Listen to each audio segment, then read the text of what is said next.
There is a moment described in the scriptures that astonishes even the most prepared. A moment in which each life will be evaluated not only by great heroic acts, but by 5 specific attitudes that many consider insignificant. Jesus Christ was clear in revealing the exact criteria that will determine eternal destinies. While millions seek signs in the heavens and in complex prophecies, the answer has always been before our eyes, hidden in simple words that carry eternal weight. At this very moment, entire nations debate justice, rights, and morality, but completely ignore the divine standard already established. The prophet Malachi warned of a memorial book being written before the Lord.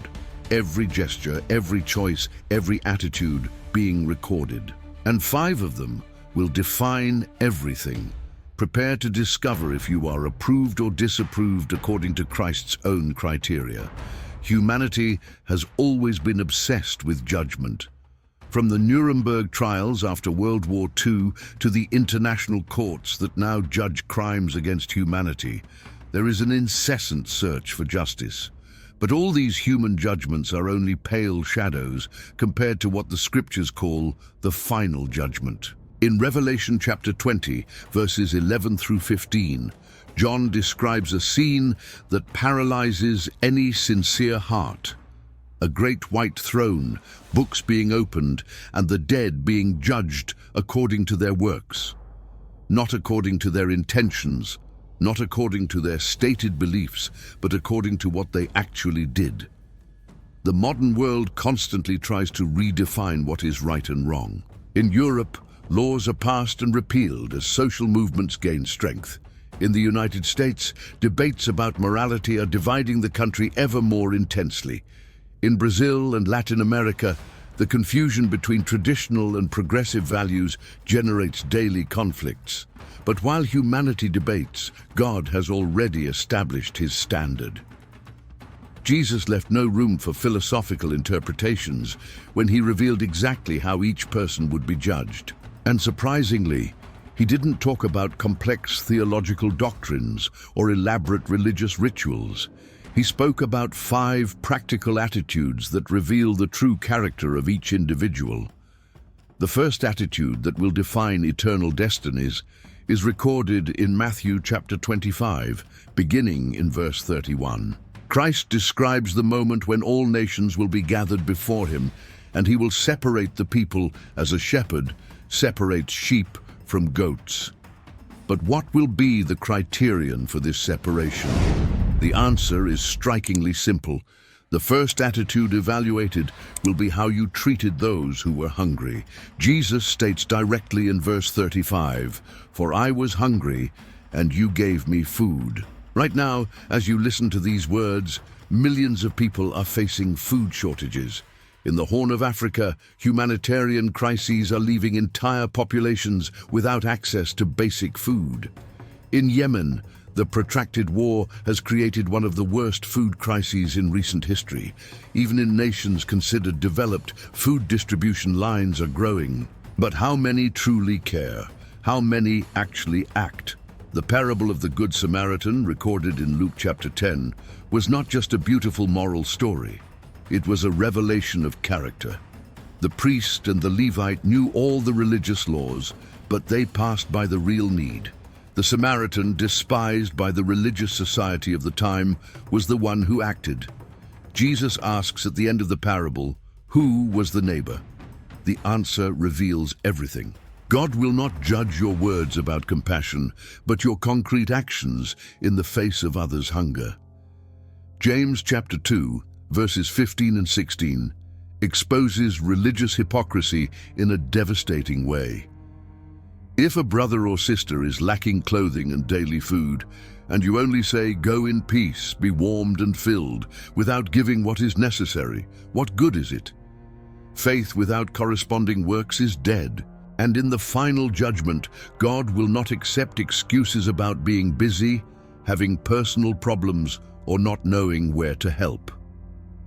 The second attitude that Christ will judge is connected to the first, but has its own dimension.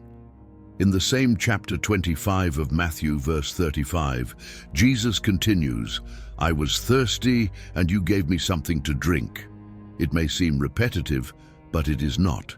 While hunger represents a need for prolonged sustenance, thirst represents immediate urgency. A person can survive weeks without food, but only days without water.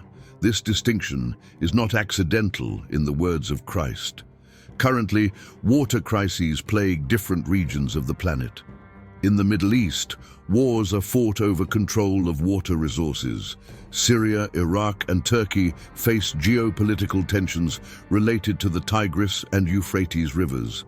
In India, more than 600 million people face severe shortages of drinking water. Sub-Saharan Africa sees women and children walking miles daily just to fetch water. But this attitude goes beyond physical water. Jesus, in dialogue with the Samaritan woman recorded in John chapter 4, spoke of living water. He himself identified as the one who quenches spiritual thirst.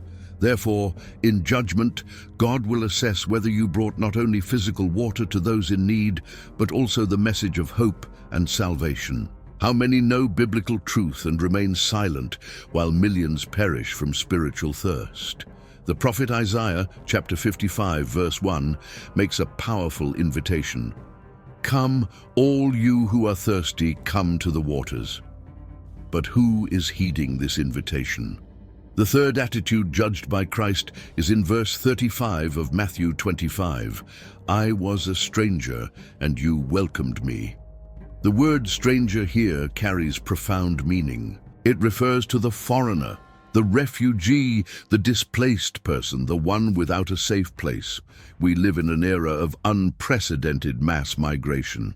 According to recent data, more than 100 million people have been forced to leave their homes due to wars, persecution, and disasters. Syria has produced millions of refugees scattered in camps in Turkey, Lebanon, and Jordan. Venezuela has seen millions leave the country due to the political and economic crisis. Rohingyas are fleeing Myanmar. Afghans flee the Taliban. Ukrainians have been displaced by conflict, but how has the world responded with closed borders, the construction of walls, and increasingly harsh deportation policies? In the United States, debates about immigration dominate elections.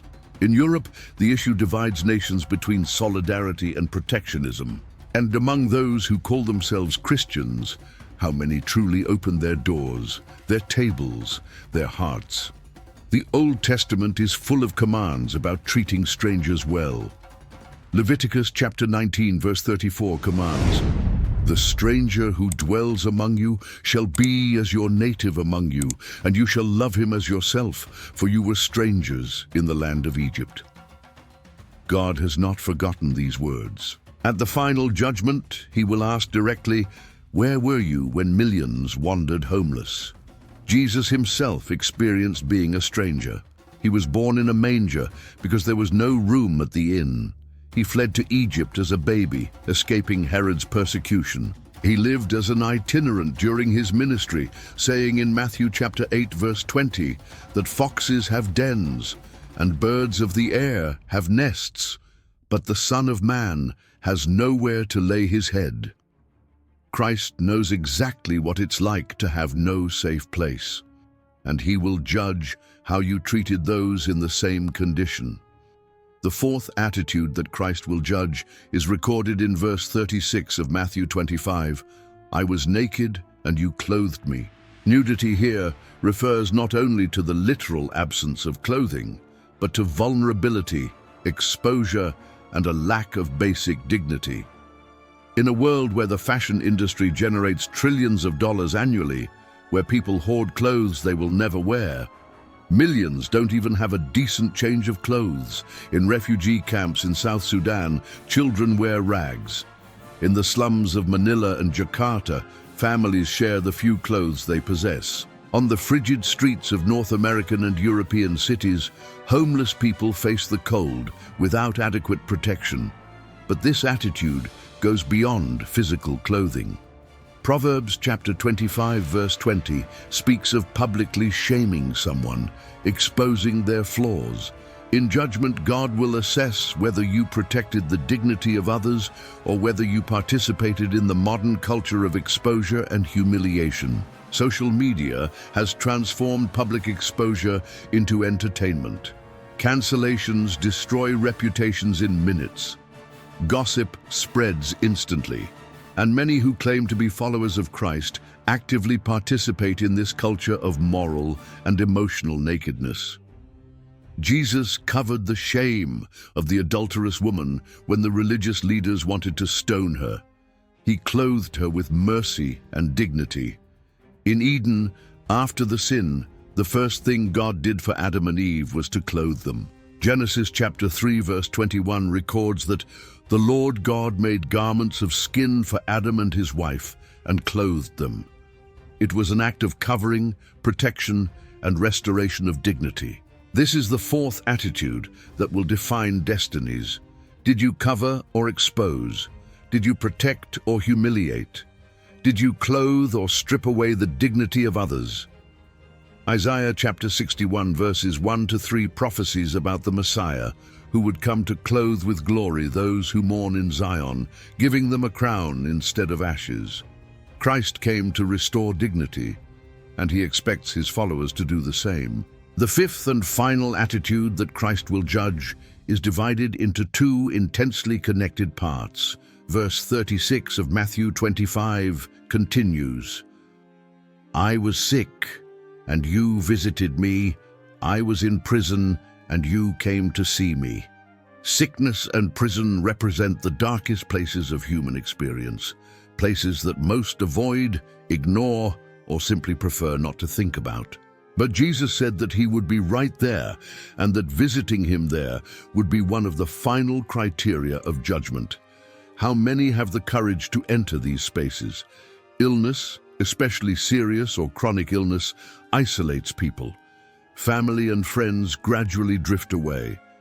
Hospitals are places of loneliness, where patients face not only physical pain, but emotional and spiritual abandonment. The recent pandemic revealed this in a brutal way. Millions died alone, unable to receive visitors, without a last hug or word of comfort. And while the world returns to normal, how many continue to visit the sick? How many bring presence, prayer, and hope to those suffering in hospital beds or in their homes? James chapter 5 verses 14 and 15 instruct the elders of the church to visit the sick, anoint them with oil, and pray. It is not optional, it is a commandment. Jesus spent much of his ministry healing and visiting the sick. Lepers, paralytics, the blind, all received not only healing, but his presence. He touched the untouchable. He drew near to those whom society kept at a distance. At the final judgment, Christ will ask, "Where were you when I suffered in that hospital bed, when I faced chemotherapy, when I was bedridden waiting for someone to remember me?" The answer will determine everything, and there's no mistaking it. Matthew chapter 25 verse 40 declares, "Truly I tell you, whatever you did for one of the least of these brothers and sisters of mine, you did for me." Do you realize the weight of these revelations? These are not just beautiful moral teachings for Sunday reflection. They are the exact criteria by which Christ will judge every life on the last day. If these truths are impacting you now, imagine how many other people urgently need to hear this. Subscribe to this channel right now. Activate the bell so you don't miss any prophetic alerts. And share this video with everyone you know, because if there's one thing we need to do before the final judgment, it's to wake each other up. Your subscription can be used by God to save lives eternally. Do it now. The second part of the fifth attitude deals with prison. Christ said, "I was in prison and you visited me." Few topics generate as much division as the prison system. Currently, there are more than 11 million people incarcerated around the world. The United States leads with more than 2 million prisoners. China, Brazil, India, and Russia add millions more. And in most of these places, conditions are inhumane. Overcrowding, violence, lack of access to healthcare and education, psychological torture. But how many Christians visit prisons? How many bring hope biblical teaching and dignity to those considered disposable by society. Jesus didn't say to visit only the unjustly imprisoned. He made no distinction between the guilty and the innocent. He simply said, "I was in prison and you visited me." The thief crucified next to Christ was a confessed criminal, but Jesus promised him paradise that very day, as recorded in Luke chapter 23, verse 43. Not because the crime didn't matter, but because repentance and faith transform destinies. Ezekiel chapter 33, verse 11, proclaims that God takes no pleasure in the death of the wicked, but that they should turn from their ways and live. Prisons are full of people who need to hear about this God. The Apostle Paul wrote many of his letters from prison. Philippians, Ephesians, Colossians, Philemon, all written while he was imprisoned, and yet he received visitors. Timothy came to see him. Luke stayed with him. Onesiphorus was not ashamed of his chains, as Paul mentions in 2 Timothy chapter 1, verse 16. These visits sustained Paul physically, emotionally, and spiritually. At the final judgment, these people will hear from Christ, "Well done, good and faithful servant." But what will you say to those who had the opportunity to visit and chose not to go? Matthew chapter 25, verse 45, reveals the terrible side of this coin. Jesus will say to those on his left, "Whenever you did not do it to one of the least of these, you did not do it to me," and their destiny will be eternal punishment.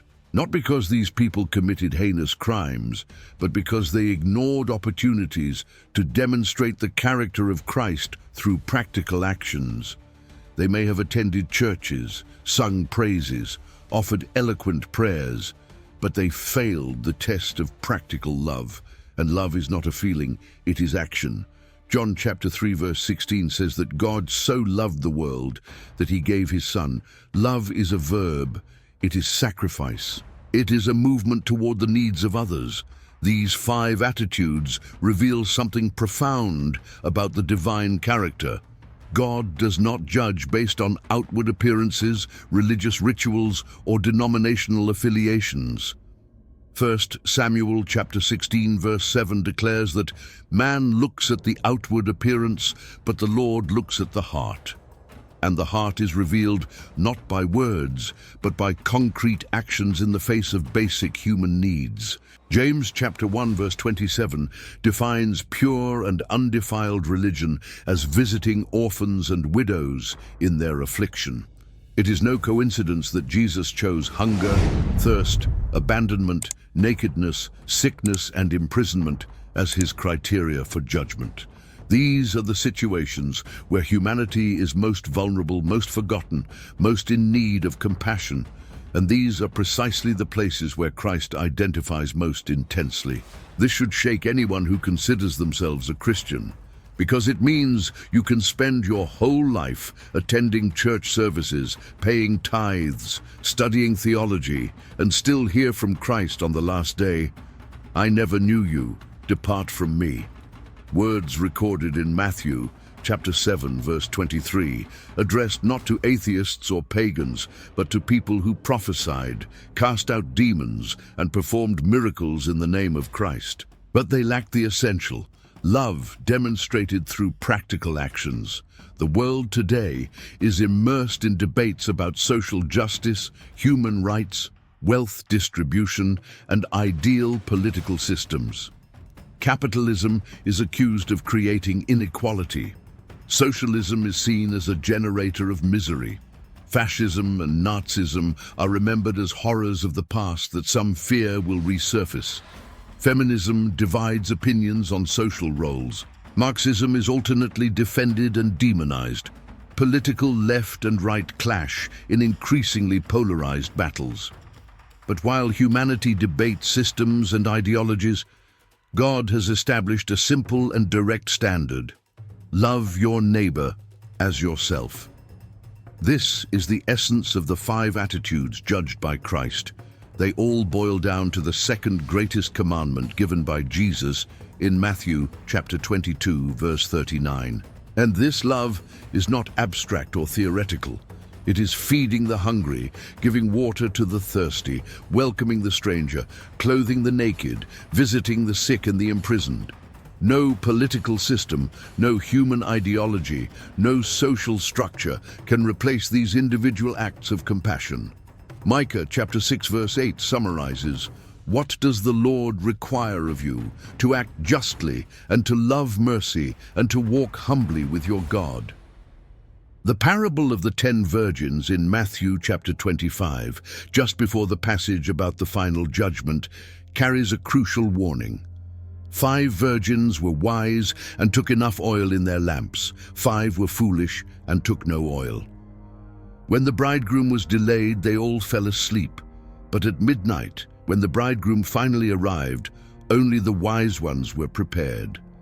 The foolish ones asked to borrow oil, but were refused. And when they went to buy it, they missed their entrance to the wedding feast. The door closed. And the bridegroom said, "I do not know you." The oil represents the Holy Spirit, the genuine transformation of character. And this transformation manifests itself in the 5 attitudes that Christ will judge. You may profess faith, you may know theology, you may have exciting experiences of worship, but if your life does not demonstrate practical love through these 5 specific attitudes, the oil is missing. And when the door closes, there will be no second chance. Revelation chapter 22 verse 12 records Jesus' final words in the last book of the Bible. "Behold, I am coming soon, and my reward is with me, to repay each one according to his deeds. Not according to their intentions, not according to their words, but according to their deeds." The 5 attitudes are works that reveal whether Christ truly lives in you. The final judgment is not something distant and nebulous. It is concrete, specific, inevitable. And the criteria have already been revealed with absolute clarity. 5 practical actions that demonstrate whether you truly know Christ or only know about Christ. Feeding the hungry, giving water to the thirsty, welcoming the stranger, clothing the naked, visiting the sick and the imprisoned. These are not works to earn salvation. They are evidence that salvation has already happened in your heart, because those who truly know the God of love cannot remain indifferent to human suffering.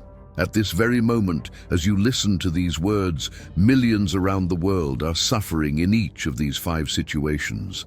And God is asking, what will you do? Because judgment doesn't begin in the future. It begins now in every choice, in every opportunity ignored or seized. Jeremiah chapter 17 verses 9 and 10 warns that the heart is deceitful, but God examines it and repays according to the fruit of its actions. The final question is simple and devastating. When Christ appears, will you be among the sheep on the right or among the goats on the left? Your answer is being written now through these 5 attitudes. Choose wisely. Time is running out.